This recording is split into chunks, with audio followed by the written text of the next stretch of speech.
Zee 24 तास एक पाऊल पुढे। ऊसाची पहिली उचल 2500 रुपयाची अमान्य करून 3000 रुपये हा एकरकमी दर मिळवण्यासाठी वेगवेगळ्या पातळीवर आंदोलन सुरू राहणार असल्याची घोषणा शेतकरी संघटनेचे नेते शरद जोशी यांनी केली। सांगलीत आयोजित करण्यात आलेल्या ऊस परिषदेत ते बोलत होते।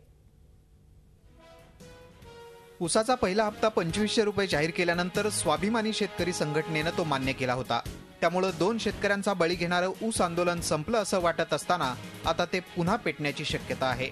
सांगलीत झालेल्या ऊस परिषदेमध्ये 2500 रुपयांचा पहिला हप्ता अमान्य करून शेतकऱ्यांना एकरकमी 3000 रुपये देण्याची मागणी करण्यात आली आहे। आम्ही एकही दाणा बाहेर पडू देणार नाही आणि त्यानंतर 12 तारखेपर्यंत शेतकऱ्यांच्या हुतात्म्यांचं अस्थि कलशाची यात्रा झाल्यानंतर मी कोल्हापूरच्या सभेमध्ये येणार आहे आणि त्यानंतर 12 तारखेला जाऊन पंतप्रधानांची भेट घेऊन त्या दिवशी आम्ही दिल्लीला हिंदुस्थानाचे 14 राज्यातले वेगवेगळे शेतकरी नेते तिथे जाऊन त्यांना भेटणार आहोत आणि त्यांनी मान्य करेपर्यंत आम्ही राजघाटावरती धरणं धरणार आहोत। ऊस परिषदेच्या व्यासपीठावर 3 शेतकरी संघटनेचे नेते शरद जोशी, रघुनाथ पाटील, सदाभाऊ खोत एकत्र आले होते।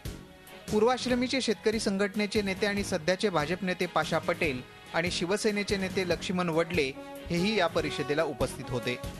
सांगली जिल्हा बंदीमुळे खासदार राजू शेट्टी या परिषदेला आले नाहीत। शेतकरी संघटनेच्या या नव्या भूमिकेमुळे ऊस आणखी पेटणार अशी चिन्ह दिसत आहेत। झी 24 ताससाठी रवींद्र कांबळे, सांगली। झी 24 तास एक पाऊल पुढे।